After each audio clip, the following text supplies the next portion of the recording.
नमस्कार दोस्तों, आज हम लोग पढ़ेंगे वर्तमान भारतीय समाज और प्रारंभिक शिक्षा के प्रश्न पत्र। आदर्शवाद का श्रेष्ठ योगदान किस क्षेत्र में है? इसका सही आंसर हो जाएगा उद्देश्य में। आदर्शवाद का श्रेष्ठ योगदान उद्देश्य के क्षेत्र में है। राम मूर्ति समिति 1990 क्यों गठित हुई? इसका उत्तर राष्ट्रीय शिक्षा नीति 1986 की समीक्षा हेतु। राममूर्ति समिति 1990 राष्ट्रीय शिक्षा नीति 1986 की समीक्षा के लिए गठित की गई थी। राधाकृष्णन आयोग की संतुष्टियां संबंधित थीं। इसका सही आंसर हो जाएगा उच्च शिक्षा से। भारत में विश्वविद्यालय शिक्षा की वर्तमान स्थिति की समीक्षा करने और सुधार के लिए सिफारिशें करने के लिए राधाकृष्णन आयोग की स्थापना की गई थी। राधाकृष्णन आयोग उच्च शिक्षा की संत्रुटियों से संबंधित थी। वुड का आज्ञा पत्र प्रकाशित हुई। इसका सही आंसर हो जाएगा 19 जुलाई 1854 को। वुड का आज्ञा पत्र बोर्ड ऑफ कंट्रोल के प्रधान चार्ल्स वुड द्वारा 19 जुलाई 1854 को जारी किया गया था। इसे भारत में अंग्रेजी शिक्षा में मैग्ना कार्टा के रूप में जाना जाता है। राष्ट्रीय महिला शिक्षा समिति 1958 की अध्यक्ष थीं। इसका सही आंसर हो जाएगा दुर्गाबाई देशमुख। दुर्गाबाई देशमुख की अध्यक्षता में 1958 में राष्ट्रीय महिला परिषद की स्थापना की थी। भारतीय राष्ट्रीय महिला परिषद पूरे देश में महिलाओं की स्थिति में सुधार के लिए काम करती है। ब्रेल लिपि द्वारा शिक्षा प्रदान की जाती है। इसका सही आंसर हो जाएगा अंधों को। ब्रेल लिपि द्वारा मुख्य रूप से दृष्टि बाधित बच्चों या लोगों को शिक्षा देने के लिए सांकेतिक भाषा के रूप में उपयोग किया जाता है।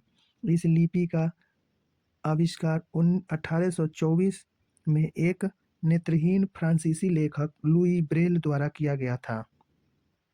उत्तर प्रदेश में जिला प्राथमिक शिक्षा का कार्यक्रम प्रारंभ की गई थी। इसका उत्तर हो जाएगा सन 1997 से सन 1998 में। उत्तर प्रदेश में जिला प्राथमिक शिक्षा कार्यक्रम का प्रारंभ 1997-98 में विश्व बैंक की सहायता से की गई थी। पहले चरण में इस परियोजना को केवल उन्हीं जनपदों में लागू किया गया जो साक्षरता स्तर में अत्यंत पिछड़े थे। उत्तर प्रदेश में इन जिलों की संख्या 18 है।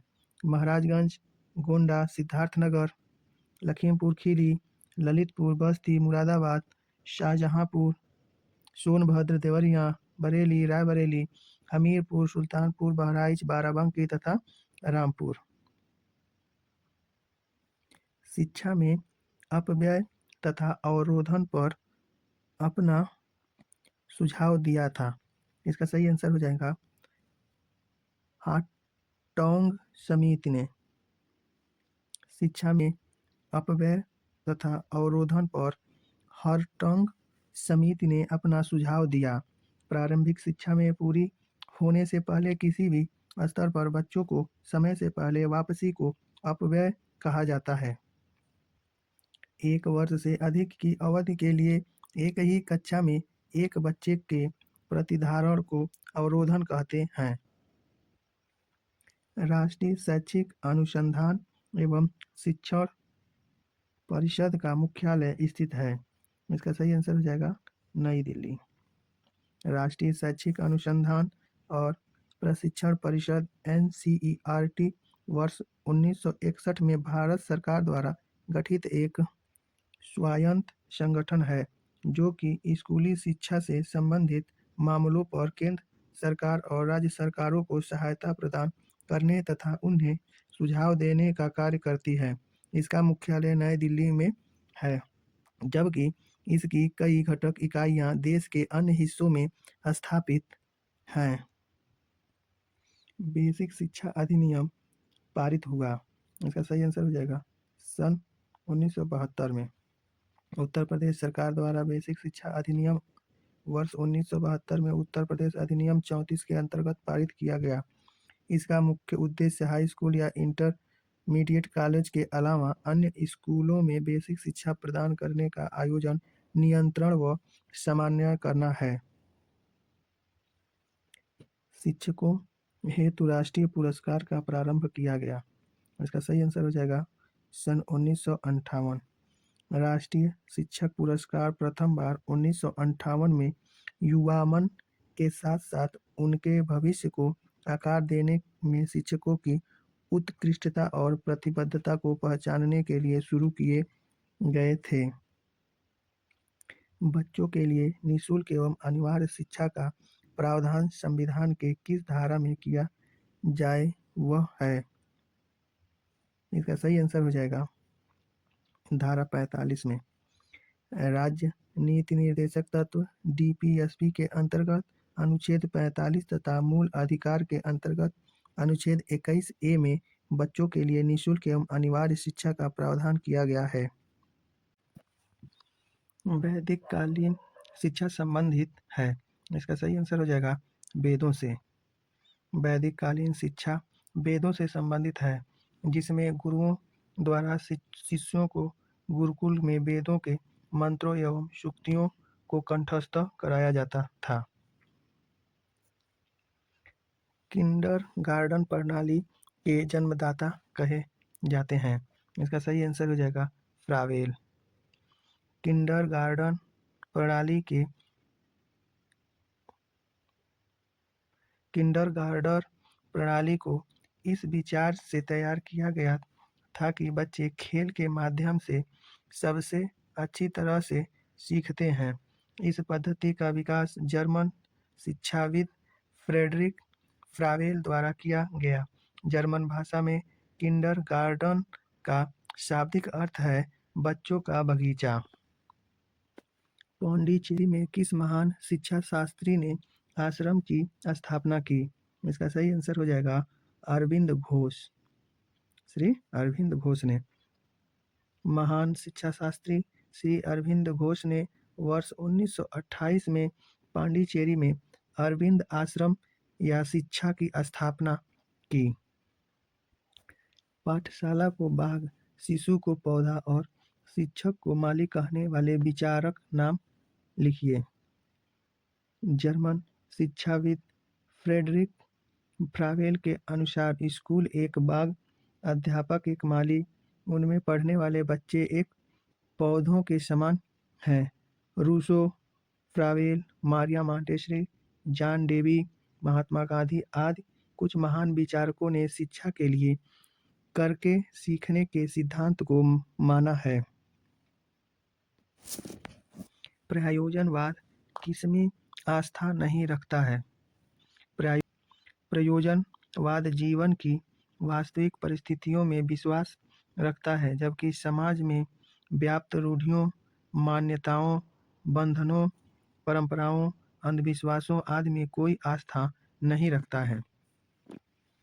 प्रश्न, शिक्षण विधि के जनक कौन हैं? यूनानी दार्शनिक एवं शिक्षाविद सुकरात को प्रश्न शिक्षण विधि के जनक माना जाता है। उनका विचार था कि विचारशील प्रश्न के अनुशासित अभ्यास ने छात्र को तार्किक रूप से विचारों की जांच करने और उन विचारों की वैधता निर्धारित करने में सक्षम बनाया है। प्रकृतिवाद को दूसरे किस नाम से जाना जाता है? प्रकृतिवाद को भौतिकवाद के अन्य नाम से जाना जाता है। प्रकृतिवाद केवल भौतिक दुनिया को ही वास्तविक मानता है। यह मन और आत्मा जैसी अमूर्त धारणाओं को नहीं मानता है। फ्रावेल ने किंडरगार्टन का प्रारंभ किया। फ्रावेल के अनुसार शिक्षण का उद्देश्य मनुष्य में निहित शक्तियों का निरंतर विकास करना है, न कि उनको और अधिक ज्ञान प्रदान करना।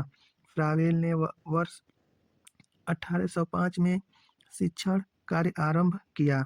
1839 में उन्होंने एक विद्यालय खोला जिनका नाम उन्होंने बालोथन अथवा किंडरगार्टन रखा। वे कहते हैं कि हमें अपने बच्चों के लिए जीवित रहना चाहिए। समाज के प्रमुख कार्य लिखिए। समाज के प्रमुख कार्य। समाज के प्रमुख कार्य बच्चों के शिक्षा के लिए अनुकूल माहौल देना, बच्चों के लिए शिक्षा संस्थानों की स्थापना करना, संस्था के सुचारू रूप से संचालन के लिए वित्तीय सहायता प्रदान करना, बच्चों को नैतिक जानकारी प्रदान करना। मूल्य का अर्थ लिखिए। मूल्य मूल्य समाज द्वारा मान्यता प्राप्त इच्छाएं और लक्ष्य हैं जिन्हें सीखने या समाजीकरण की प्रक्रिया के माध्यम से आंतरिक किया जाता है। विभिन्न परिभाषाएं। मूल्य वे वस्तुएं हैं जिनका सामाजिक समूह के सदस्यों के लिए कुछ अर्थ और तथ्य होते हैं। थॉमस और जैनिकी। मूल्य वह महत्व है जो हम किसी एक वस्तु का उसी वर्ग की अन्य वस्तुओं की तुलना में हम देते हैं। ये कथन है वारेन एच.एस.सी। बाल अपराध के प्रमुख बिंदु कितने प्रकार के होते हैं?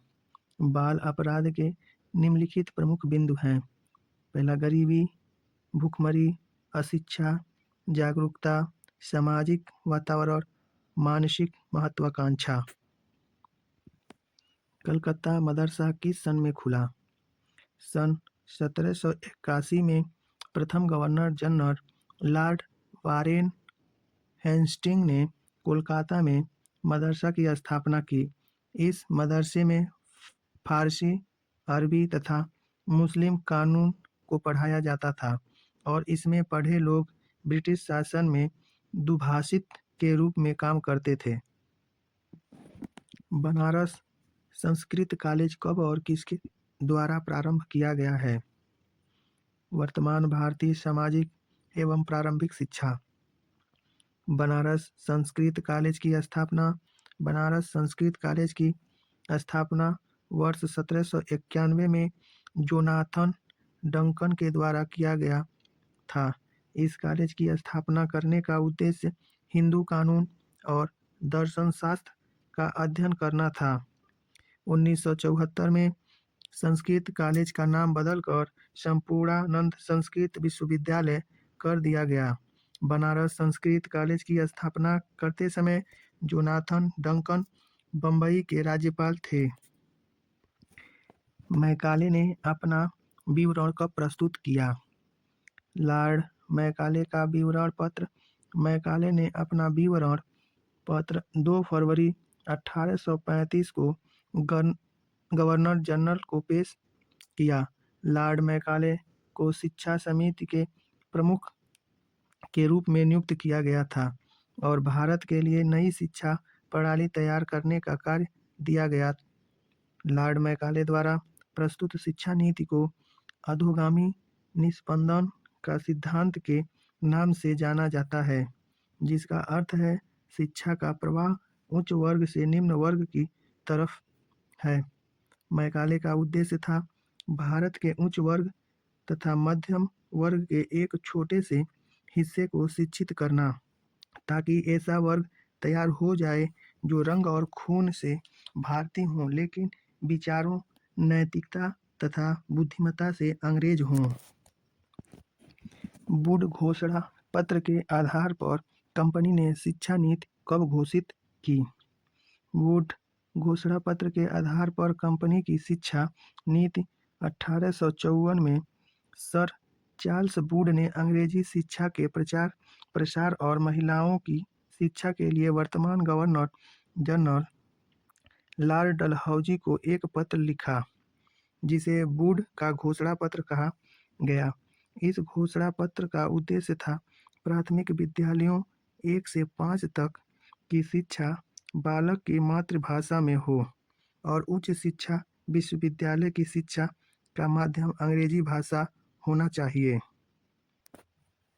वुड के घोषणा पत्र में यूरोपीय ज्ञान का प्रचार प्रसार, जन शिक्षा प्रसार, प्राच्य शिक्षा को बढ़ावा देना, महिला और व्यावसायिक शिक्षा को बढ़ावा देना था।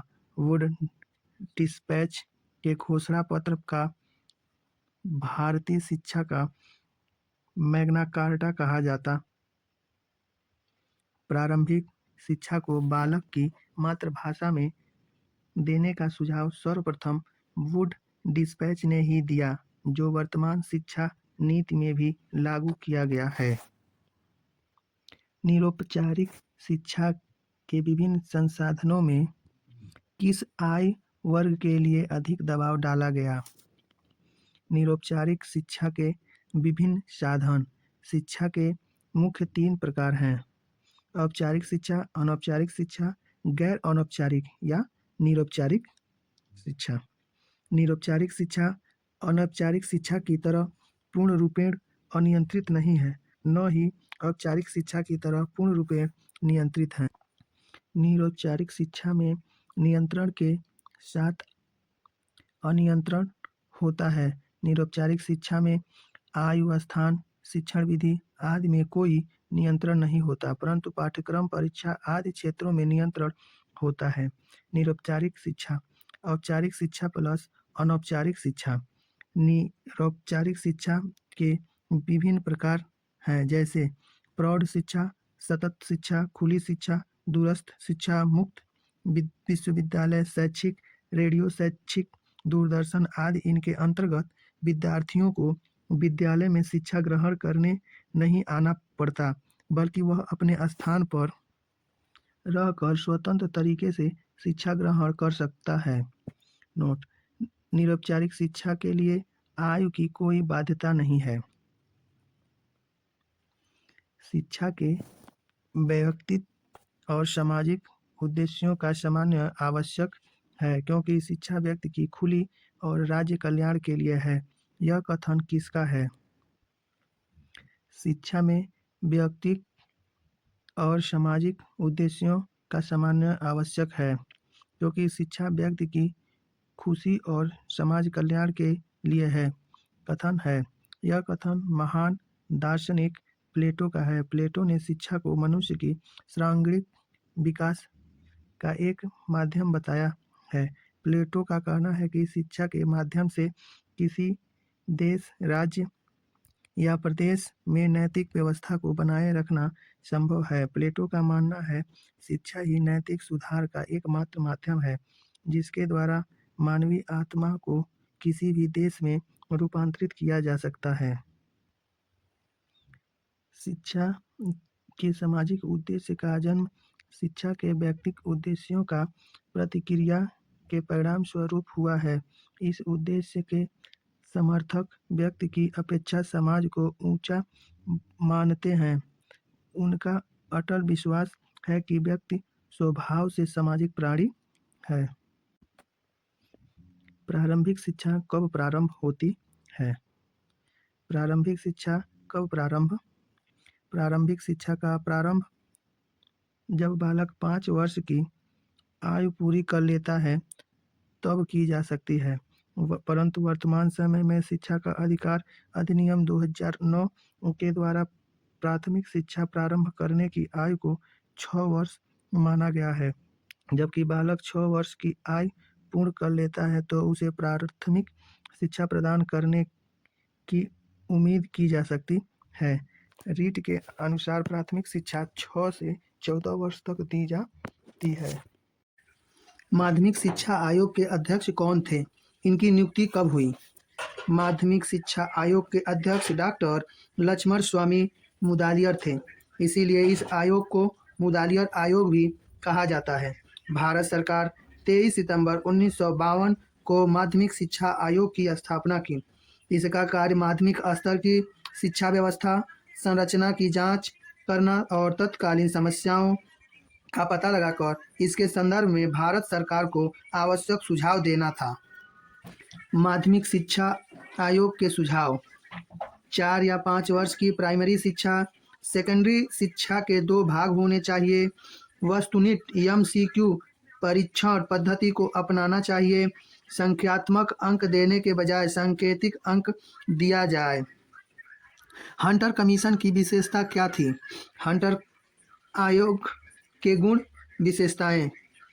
आयोग ने भारतीय शिक्षा में ईसाई मिशनरियों को प्रमुख स्थान न देने के कारण भारतीयों के साथ काफ़ी उदारता दिखाई, क्योंकि वे अब शिक्षा के आड़ में ईसाई धर्म का प्रचार नहीं कर सकते थे। आयोग ने स्त्री शिक्षा, मुस्लिम शिक्षा, प्रौढ़ शिक्षा, हरिजनों, पिछड़ी जातियों व आदिवासियों की शिक्षा के संबंध में जो उससे इनकी विकास में बड़ी मदद मिली। आयोग ने प्राथमिक शिक्षा के पाठ्यक्रम में कृषि, भौतिक शास्त्र, चिकित्सा, क्षेत्रमिति, बहीखाता आदि विषयों पर समावेश कर उसे व्यवहारिक एवं जीवनोपयोगी बना दिया। पाठ्यक्रम में व्यवसायी विषयों को जोड़कर बालक को स्वावलंबी बनाया।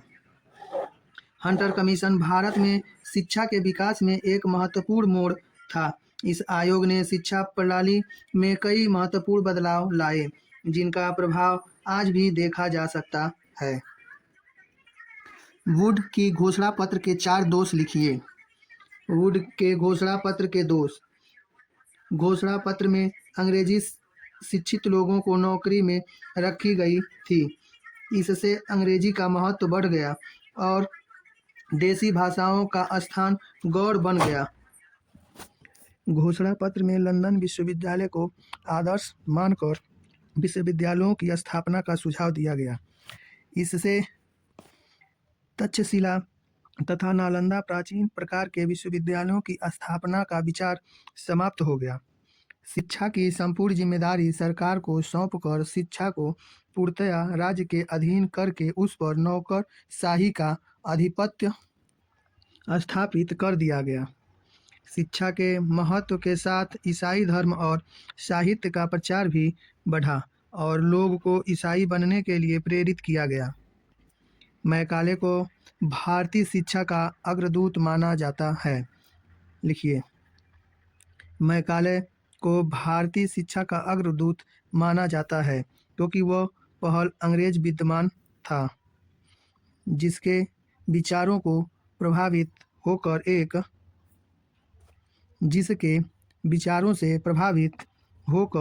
एक ऐसी सरकारी नीति निर्धारित हुई थी जिससे पाश्चात्य विवाद खत्म हो गया और आधुनिक अंग्रेजी शिक्षा की नींव पड़ गई। मैकाले के विवरण पत्र ने भारत के लिए प्राच्य पाश्चात्य की शिक्षा विज्ञान के द्वार खोल दिए।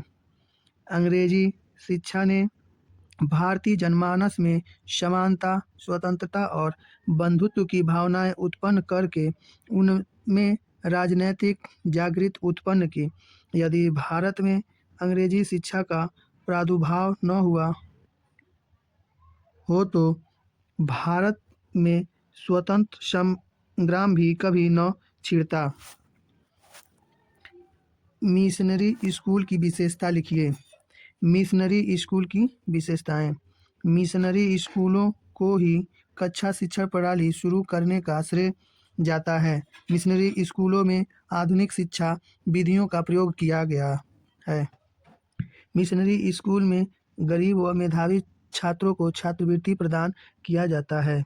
मिशनरी स्कूल में शिक्षा का स्तर उच्च होता है, शिक्षक योग्य और अनुभवी होते हैं। मिशनरी स्कूल में धार्मिक शिक्षा को विशेष महत्व दिया जाता है। छात्रों को ईसाई धर्म के सिद्धांतों और मूल्यों से परिचित कराया जाता है। मिशनरी स्कूल में प्राथमिक स्कूल में शिक्षा का माध्यम भारतीय भाषाएं थीं। सर्व शिक्षा अभियान के अंतर्गत 31 मार्च सन 2009 में कुल कितना खर्च हुआ? समस्त छात्रों को बुनियादी शिक्षा के दायरे में लाने हेतु प्रदेश में 86वें संवैधानिक संशोधन के तहत सन 2001-2 में सर्व शिक्षा अभियान की शुरुआत की गई। इस अधिनियम के अंतर्गत 31 मार्च सन 2009 तक सूबे में 13,328.79 करोड़ व्यय किए जा चुके थे। सर्व शिक्षा अभियान 9वीं पंचवर्षीय योजना सन 1997 2002 के तहत शुरू किया गया था। 9वीं पंचवर्षीय योजना सामाजिक न्याय और समानता के साथ विकास के उद्देश्य से शुरू की गई थी। इसने कृषि विकास को भी प्राथमिकता दी। ऋण कार्यक्रमों का आयोजन सरकार की वित्तीय स्थिति को बढ़ाने पर जोर दिया गया था। सर्व शिक्षा अभियान के तहत सरकारी आंकड़ों के अनुसार सन 2011 तक 3,66,559 नए विद्यालय खोले जा चुके थे। 2,81,943 विद्यालय हेतु भवन बनवाए जा चुके थे और 12,77,072 कमरे बनवाए जा चुके थे। 1,92,486 स्कूलों में स्वच्छ जल की व्यवस्था की जा चुकी थी।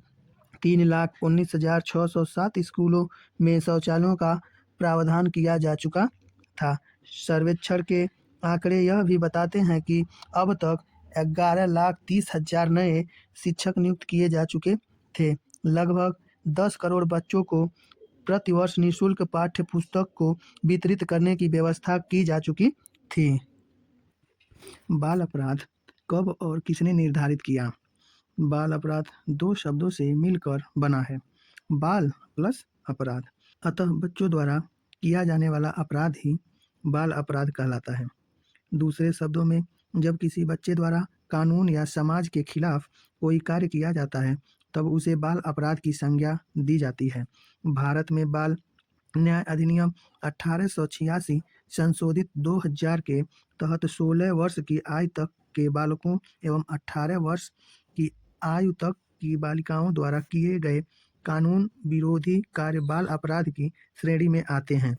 यह अलग बात है कि राज्य और देश के अनुसार बाल अपराधी की अधिकतम आयु सीमा भी अलग हो सकती है। सन 1986 में बाल न्याय अधिनियम पारित किया गया, जिसमें सारे देश में एक समान बाल अधिनियम लागू कर दिया गया, परंतु राष्ट्र संघ के सदस्य देश के नाते भारत के लिए यह आवश्यक हो गया कि वह सन 1965 में राष्ट्रीय संघ द्वारा किशोर न्याय प्रशासन हेतु पारित किए गए न्यूनतम मानक नियमों को स्वीकार करते हुए उनके अनुरूप अपनी किशोरी न्याय व्यवस्था लागू करें। राष्ट्रीय एकता प्राप्त करने हेतु साधन बताएं।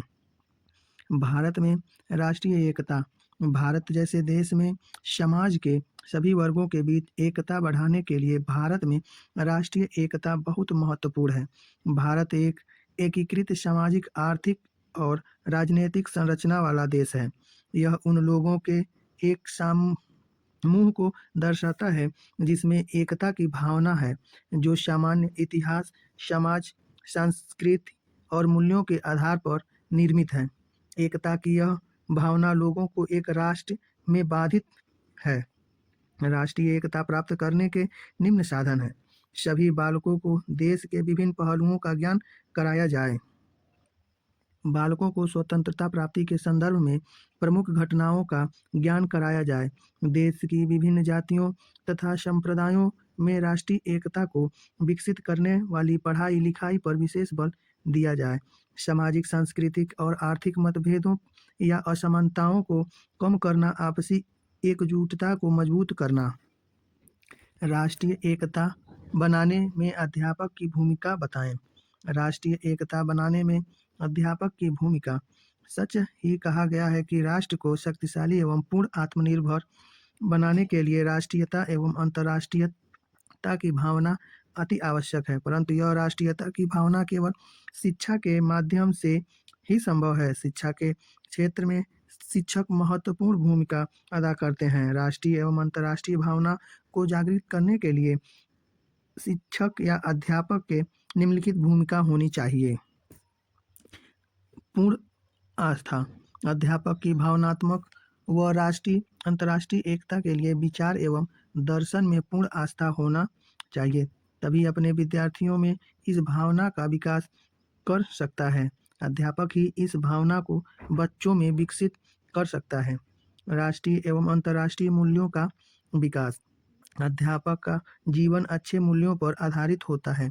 वही अच्छा अध्यापक कहलाता है जिसमें अच्छे मूल्य होते हैं, और वही विद्यार्थियों में मूल्यों का विकास करके राष्ट्रीय अंतर्राष्ट्रीय एकता की भावना का विकास करता है। उचित वातावरण तैयार करना। अध्यापक स्कूल में एक अच्छा एवं उचित वातावरण तैयार करता है, जिसमें विद्यार्थियों में प्रेम व देशभक्ति विकसित होती है तथा घृणा व कुदृष्टिकोण की समाप्ति होती है। नैतिक कर्तव्य। एक अध्यापक अपने विद्यार्थियों को नैतिक कर्तव्यों का पाठ पढ़ाता है, जिसके माध्यम से वह विद्यार्थियों के दिलों में देशभक्ति व देश प्रेम का दीपक जलाता है। सामाजिक कुरीतियों का विरोध। अध्यापक वर्ग सामाजिक कुरीतियों के द्वारा देश में होने वाली हानिकारक प्रभाव से अवगत करवाता है, जिससे विद्यार्थियों को अच्छाई व बुराई का ज्ञान होता है। वह देश में इन कुरीतियों को दूर करने के लिए उन्हें प्रेरणा मिलती है, जिसके कारण उनमें राष्ट्रीय अंतर्राष्ट्रीय एकता की भावना उत्पन्न होती है।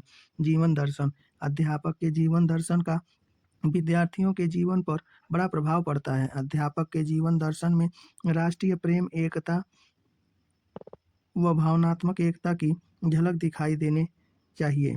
बच्चों के ऊपर इस दर्शन का प्रभाव प्रेम व एकता के प्रभाव के रूप में दिखाई पड़ता है। भाषा नीति का विकास।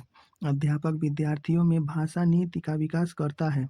भाषा नीति द्वारा अध्यापक अपने विद्यार्थियों में राष्ट्रीय भाषा को प्रोत्साहित करके राष्ट्रीय अंतर्राष्ट्रीय प्रक्रम जागृत करता है। साहित्य का ज्ञान। अध्यापक अपने विद्यार्थियों को साहित्य का ज्ञान कराता है तथा साहित्य के सहायता से ही राष्ट्रीय प्रेम, अंतर्राष्ट्रीय प्रेम, राष्ट्रीय और अंतर्राष्ट्रीय भक्ति का बोध विद्यार्थियों को कराता है। मातृभाषा। राष्ट्रीय व अंतर्राष्ट्रीय एकता की भावना का विकास करने के लिए अति आवश्यक है कि अध्यापक मातृभाषा को महत्वपूर्ण देकर राष्ट्रीयता का पाठ पढ़ाएं तथा इनके माध्यम से राष्ट्रीय भाषा को महत्व दें। इस प्रकार अध्यापक मातृभाषा के माध्यम से राष्ट्रीय भाषा को महत्व देकर राष्ट्रीयता, अंतर्राष्ट्रीयता का पाठ बच्चों को पढ़ाता है। मूल्य का अर्थ लिखिए। मूल्य किसी भौतिक वस्तु तथा मानसिक अवस्था के उस गुण का बोध कराता है जिसके द्वारा मनुष्य की आवश्यकताओं एवं इच्छाओं की पूर्ति होती है। यह नियमों का समूह होता है जो सही गलत को निर्देशित करता है। इस आधार पर समाज द्वारा निर्धारित विश्वास है जिसे समय या व्यक्ति के द्वारा अच्छा समझा जाता है। मूल्य की आवश्यकता। मूल्य हमें दिशा और उद्देश्य के साथ जीने में मदद करते हैं। एक मार्गदर्शक कंपास की तरह हमारे जीवन में कुछ भी चल रहा है, हमारे मूल्य हमें आगे का रास्ता दिखा सकते हैं और बेहतर विकल्प चुनने में मदद कर सकते हैं।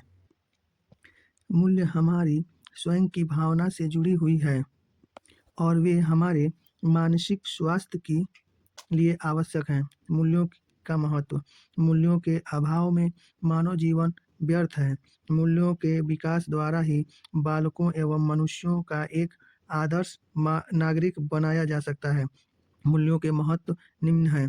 व्यक्तिगत विकास में मूल्यों का अहम किरदार होता है। इसके माध्यम से सामाजिक, राजनीतिक, आर्थिक तथा मानवीय मूल्यों का विकास होता है। मानवता के विकास में मूल्य महत्वपूर्ण योगदान देते हैं। इससे राष्ट्र के अंतर्गत ही नहीं बल्कि समस्त विश्व में शक्ति का कायम करने, विश्व बंधुत्व की भावना के विकास में महत्वपूर्ण होता है। शिक्षा सुधार में मूल्यों का महत्व अत्यंत व्यापक है। इसके द्वारा बालकों में स्वानुशासन का बोध कराया जाना आसान होता है। मूल्य समाज में एक रूपता लाकर व्यक्ति को व्यवस्थित, सुसंगठित एवं शक्ति बनाते हैं। व्यक्ति के बहुमुखी क्रियाओं को निर्देशित भी करते हैं।